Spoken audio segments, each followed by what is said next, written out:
Bueno, llevan horas diciéndole a la gente, obviamente mentiras, horas que 7 organismos autónomos desaparecen por corrupción.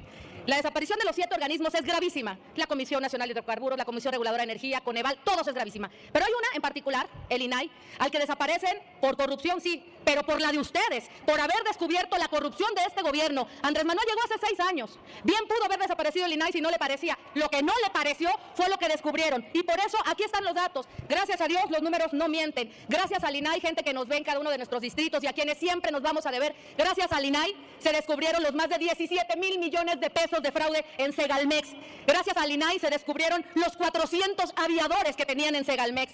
Gracias al INAI se descubrió un contrato plurianual por 245 millones de pesos para arrendamiento de una compañía que ni siquiera tenía empleados registrados en el Seguro Social. En el 2019 nada más, en Segalmex perdieron 3,027 millones de pesos en programas de precios de garantía para productos alimentarios básicos. En el 2020, la Auditoría Superior de la Federación nuevamente detectó corrupción en Segalmex por 8,000 millones de pesos más. ¿Quieren datos? ¿Quieren desaparecer la corrupción? Yo les voy a dar algunas pistas. René Gavira, Manuel Lozano, José Perón Escalante, Ignacio Valle, ¿quieren desaparecer la corrupción? Pues ahí tienen a varios por dónde empezar.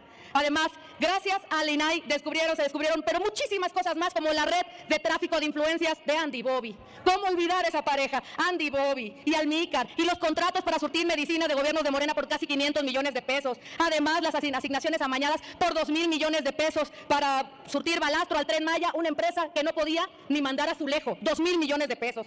Pero además, el conflicto de intereses, que yo creo que esa es una de las partes, o ese es el momento en el que decidieron destrozar al INAI y todo lo que supiera o pudiera parecer transparencia en este país, cuando se descubrió el conflicto de intereses entre Pemex y esta empresa, Baker Hughes, en la que además la esposa de José Ramón contaba con un contrato por 151 millones de pesos, que además, gracias a esos 151 millones de pesos, le prestaron una casita gris en Houston que conocimos todos, ¿verdad? Que ojalá se lo hubieran prestado tantito al pueblo que tanto quieren, pero creo que no la dejaron ni que la conociera. Pero tenemos más datos, por supuesto. Gracias al INAI sabemos de los contratos por más de 365 millones de pesos de Pemex y el ISSSTE que le otorgó a la inolvidable prima, la corruptaza de Felipe Obrador.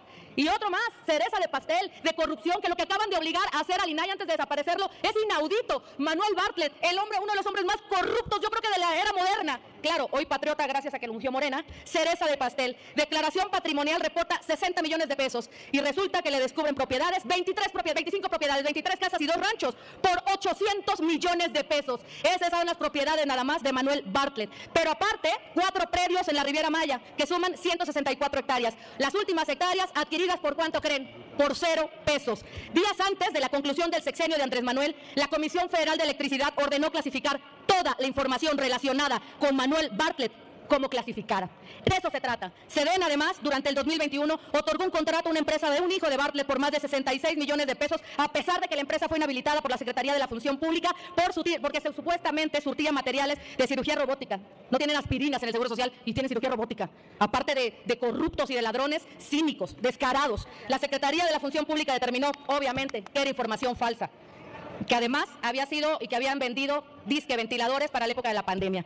Por eso, y para la gente que nos ve, aquí estamos y aquí seguiremos en el PAN, defendiendo la transparencia, exhibiendo la corrupción de un gobierno que salió más ratero, más corrupto, más infame, más abusivo y más autoritario que todo lo que criticaron juntos. Es cuanto, presidente.